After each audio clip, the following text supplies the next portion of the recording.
રવિવારે પણ સરકારી નોકરી કરે છે, ભાજપની સભામાં ભીડ ભેગી કરવા માટેનું પણ કામ કરી બતાવે છે. એ સરકારી કર્મચારીઓને પૂરો પગાર આપવાના બદલે વકીલો પાછળ કરોડો રૂપિયા ગુજરાતની ભાજપ સરકાર વેડફે છે. ગુજરાતમાં ફિક્સ પગારનું ભૂત ફરી ધૂણ્યું છે. આમ આદમી પાર્ટીના ધારાસભ્ય ગોપાલ ઇટાલિયાએ ફિક્સ પગાર મુદ્દે રાજ્ય સરકારની માનસિકતા ઉઘાડી પાડી છે.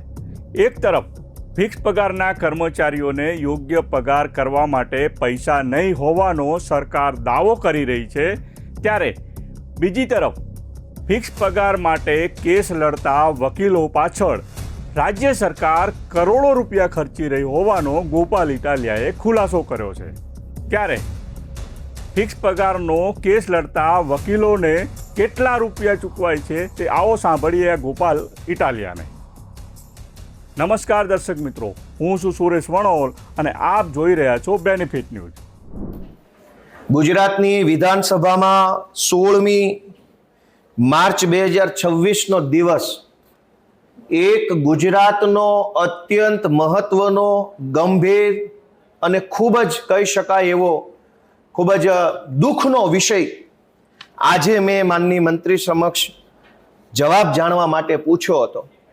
જોકે મને સરકારે માત્ર જવાબ આપ્યો છે. આ પ્રશ્નના જવાબ ઉપર ગૃહમાં ઊભા થઈને કોઈ ચર્ચા થઈ શકેલ નથી, પણ આ જવાબ ઘણું બધું કહી જાય છે. આ જવાબનું રાજકીય રીતે જો વિશ્લેષણ કરીએ આ મીડિયાના પ્લેટફોર્મ પર, મેં ગુજરાતની સરકારને એવો પ્રશ્ન પૂછ્યો હતો કે સુપ્રીમ કોર્ટમાં ફિક્સ પગારનો કેસ ચાલે છે. એક જમાનામાં હું પોતે પણ ફિક્સ પગારનો કર્મચારી હતો. પોલીસમાં પણ ફિક્સ પગારની નોકરી કરી અને મહેસૂલ વિભાગમાં પણ ફિક્સ પગારની નોકરી કરી.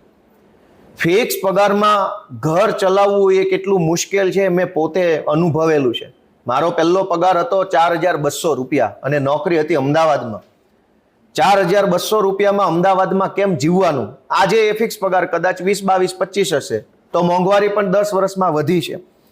સુપ્રીમ કોર્ટમાં ફિક્સ પગારનો કેસ ચાલે છે. આ બહુ જ ગંભીર બાબત છે અને સરકારના જવાબથી એટલું મોટું સરકારનું આખું માનસિકતા છતી થઈ જાય છે. ગુજરાતભરના ફિક્સ પગારના કર્મચારીઓ જાણે, એટલા માટે હું આ પબ્લિક પ્લેટફોર્મ પર બોલું છું કે ગુજરાતની હાઈકોર્ટે એવો હુકમ કર્યો કે કોઈ પણ વ્યક્તિને ફિક્સ પગારના નામે શોષણ કરી શકાય નહીં. ભારતના બંધારણ પ્રમાણે એને પૂરો પગાર આપવો પડે, સમાન કામ સમાન વેતનનો સિદ્ધાંત લાગુ પડે છે, એવો 2012ની અંદર ગુજરાતની હાઈકોર્ટે ચુકાદો આપ્યો.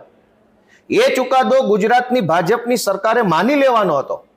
સરકાર જ જો હાઈકોર્ટના ચુકાદા ન માને તો પબ્લિકે શું સમજવાનું?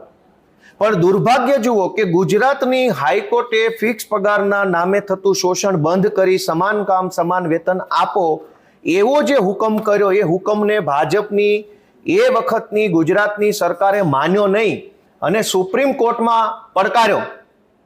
અને ત્યાર પછીનો ઘટનાક્રમમાં મેં પૂછ્યું હતું કે કયા કયા વકીલને સરકારે રાખ્યા છે આ સુપ્રીમ કોર્ટમાં ફિક્સ પગારનો કેસ લડવા. તો મહેશ અગ્રવાલ, હરીશ સાલ્વે, કમલ ત્રિવેદી, મુકુલ રોહતગી, કે વિશ્વનાથન, તુષાર મહેતા, કે વેણુગોપાલ, નીરજ કિશન કૌલ અને મનીષાબેન એલ શાહ. મિત્રો, આમાંથી ઘણા વકીલો એવા છે કે જે એક વખત કોર્ટમાં હાજરી આપવાના 10-10, 20-20 કરોડ રૂપિયા ફી લે છે. જેમાં શ્રી હરીશ સાલ્વે, કમલ ત્રિવેદી, મુકુલ રોહતગી, તુષાર મહેતા, આ બધા એવા સુપ્રીમ કોર્ટના વકીલો છે જે એક વખત હાજર રહેવાના 10 કરોડ, 20 કરોડ, 35 કરોડ રૂપિયા લેનારા વ્યક્તિઓ છે. અલગ અલગ કેસ પ્રમાણે અલગ અલગ ફી પણ હોઈ શકે.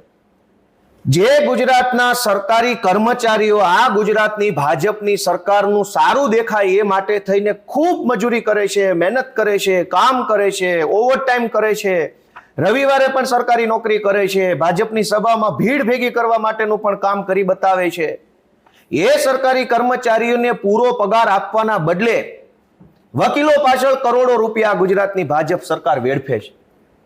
આ તે કેવી વિકૃત માનસિકતા છે ભાજપની સરકારની? જે લોકો તમારું કામ કરે છે એને પૈસા આપો કર્મચારીઓને. આ હરીશ સાલ્વે, કમલ ત્રિવેદી, મુકુલ રોહતગી, તુષાર મહેતા, કે વેણુગોપાલ, આ વકીલોને કરોડો રૂપિયા શું કામ આપવાના? સરકારે મને જવાબ આપ્યો છે પાછો, અને આ જવાબનું રાજકીય અવલોકન છે. ગૃહમાં આની કોઈ ચર્ચા થયેલ નથી કે કમલ ત્રિવેદીને એક દિવસની કોર્ટમાં હાજરી આપવાનો ભાવ નક્કી કર્યો છે 2 લાખ. મુકુલ રોહતગી કોન્ફરન્સ કરે આ કેસને લગતી અને અપીયર થાય તો 2 લાખ રૂપિયા એક મુદતે હાજર રહેવાના. તુષાર મહેતા એક દિવસ હાજર રહે સરકાર વતી તો એક મુદતના 2 લાખ રૂપિયા. કે વેણુગોપાલ ગુજરાતની સરકાર વતી ફિક્સ પગારનો વિરોધ કરવા સુપ્રીમ કોર્ટમાં હાજર રહે તો કે વેણુગોપાલના પોતાના 5 લાખ રૂપિયા એક મુદતના અને એના ક્લાર્કને 50,000 અલગથી. શ્રીમતી મનીષાબેન શાહ નામના વકીલ જો સુપ્રીમ કોર્ટમાં ફિક્સ પગારના સરકારી કર્મચારીની વિરુદ્ધમાં હાજર રહે તો એક દિવસના એક વખત મુદત ભરવાના 2 લાખ રૂપિયા. મહેશ અગ્રવાલને 3 લાખ રૂપિયા. મિત્રો વિચાર કરો કે એક મુદ્દતે હાજર રહેવાના. 2012 થી સુપ્રીમ કોર્ટમાં સુનાવણી ચાલે છે. હજુ તો આ 2026 થઈ ગયા, લગભગ 15 વર્ષ થયા તો એ સુનાવણી પૂરી નથી થઈ. પણ 2012 થી લઈ 2026 સુધી એક મુદ્દતના 2 લાખ, મુકુલ રોહતગીના 2 લાખ, કમલ ત્રિવેદીના 2 લાખ, તુષાર એક મુદ્દતના 5-5 લાખ રૂપિયા. આટલા પૈસા તો ફિક્સ પગારના કર્મચારીને આપી દીધા હોત તો પણ ફૂલ પગાર જેટલું એમને મદદ થઈ ચૂકી હોત. મિત્રો એટલું દુઃખ સાથે કહેવું પડે છે કે સુપ્રીમ કોર્ટના 2-5-10 પોતાના વકીલોને આપવા માટે કરોડો રૂપિયા ભાજપની સરકાર ખર્ચે છે. પણ સરકાર માટે જે કર્મચારી દિવસ રાત કામ કરે છે, દિવસ રાત મજૂરી કરે છે, ઘર પરિવારથી દૂર રહીને, માતા પિતાથી દૂર રહીને, અલગ અલગ અંતરિયાળ જિલ્લા તાલુકા ગામડામાં જે કર્મચારી નોકરી કરે છે એને આપવા માટે પૈસા નથી ભાજપ પાસે. વકીલને એક મુદ્દતે, અને હજુ સાંભળજો, મહેશ અગ્રવાલને પેપર વાંચવા માટે 10,000 રૂપિયા 1 કલાકના સરકાર ચૂકવે, ખાલી કોર્ટના કાગળ વાંચવા માટે. આમાં લખ્યું છે સરકારે કોર્ટ સમક્ષ પેપર વાંચવા માટે, ક્લાયન્ટ સાથે કોન્ફરન્સ કરવા માટે 1 કલાક દીઠ 10,000 રૂપિયા વકીલ મહેશ અગ્રવાલને સરકાર ચૂકવે છે. કલાક દીઠ પૈસા ચૂકવે છે. તો કર્મચારીનો શું ગુનો છે ફિક્સ પગારના કર્મચારીઓનો? એ તો 8-8, 10-10, 12-12 કલાક કામ કરે છે, એને કેમ નથી આપતા પૂરો પગાર? મારે પોતાને લેવાના નીકળે છે ભાજપ સરકાર પાસેથી. મેં કુલ સળંગ 7 વર્ષ જેટલી ફિક્સ પગાર નોકરી કરી, 4 વર્ષ આમાં બાકીના વર્ષ આમાં. મારે લેવાના નીકળે છે પૈસા. ત્યારબાદ અરજીનો મુસદ્દો તૈયાર કરવા માટે 30,000 રૂપિયા, ડ્રાફ્ટિંગનો મુસદ્દો તૈયાર કરવાના 30,000 રૂપિયા, ડ્રાફ્ટિંગ કરવા માટેના 50,000 રૂપિયા, અને બીજું કે વહેલી સુનાવણી વગેરે બાબતોનો રજિસ્ટ્રાર સમક્ષ ઉલ્લેખ કરવા માટે, એટલે કે મેન્શન કરાવવા માટે 10,000 રૂપિયા અલગથી. કારકુનોના ટાઈપિંગ, ઝેરોક્સના પૈસા, કરોડો રૂપિયાનો ખર્ચો કર્મચારીની વિરુદ્ધમાં ભાજપની સરકાર કરી રહી છે. તો આટલા પૈસા કર્મચારીને કેમ નથી આપતા? 15 વર્ષથી આ ફિક્સ પગારનો કેસ સુપ્રીમ કોર્ટમાં પડતર છે અને વકીલો પાછળ ખર્ચા જે કરવામાં આવે છે એ બંધ કરી રાજ્યની સેવા કરતા, જનતાની સેવા કરતા, કચેરીઓમાં બેસીને લોકોનું કામ કરતા કર્મચારીને પૂરો પગાર ચૂકવવામાં આવે એવી મારી સ્પષ્ટ ભાજપ સામે માંગણી છે. ગોપાલભાઈ, તમને આ જવાબ આપ્યો સરકારે, એના ઉપરથી તમે જે વકીલોની ફી કેસ સાઈડ કરી કે 12 કરોડ 15 કરોડ, સરકારે તમને જે જવાબ આપ્યો એના ઉપરથી તમને એવું ન લાગ્યું કે આ લોકોને ફિક્સ કરી દીધા? મુદ્દો એટલો જ છે કે રાજ્યના દીકરા દીકરીઓ સરકારી નોકરીમાં આવી અને સરકારનું અને જનતાનું કામ કરે. એ કોઈ બીજા દેશના નથી, ભારતના અને ગુજરાતના દીકરા દીકરીઓ નોકરી કરે છે. એને સમાન કામ સમાન વેતન મળે એ જોવાની જવાબદારી ગુજરાતની ભાજપની સરકારની છે. પણ સરકારે શું કર્યું? સમાન કામ સમાન વેતન ન મળે એટલા માટે વકીલોને એક દિવસની હાજરીના 2 લાખનું વેતન ચાલુ કર્યું. સરકારી કર્મચારીને એક દિવસના 500 રૂપિયાનો પગાર મળતો નથી. સરકારી કર્મચારીઓને એક દિવસના 500 રૂપિયા પગાર નથી.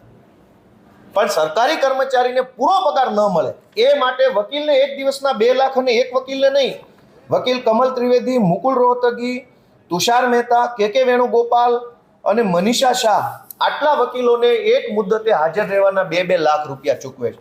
વકીલ હરીશ સાલ્વે ઇન્ટરનેશનલ કોર્ટની અંદર પણ એ વકીલાત કરે છે. એનું ગૂગલમાં સર્ચ કરજો, વકીલ હરીશ સાલ્વેની ફી ખાલી કરોડોમાં હશે, લાખોમાં નહીં. અને વકીલ તુષાર મહેતા, કે વેણુગોપાલની ફી ખાલી ગૂગલમાં જોજો. આવા મોંઘા વકીલો સરકારે પોતાના જ કર્મચારીની વિરુદ્ધમાં રાખ્યા છે. આ માનસિકતા ભાજપની યોગ્ય નથી. સરકારને મારી એટલી જ વિનંતી છે કે ભાઈ આ વકીલો પાછળ ખર્ચા જે કરો છો એના બદલે કર્મચારીઓના જીવનની અંદર સુધારો આવે, એનો પરિવાર શાંતિથી જીવી શકે એ માટે એને પૂરો પગાર આપવામાં આવે.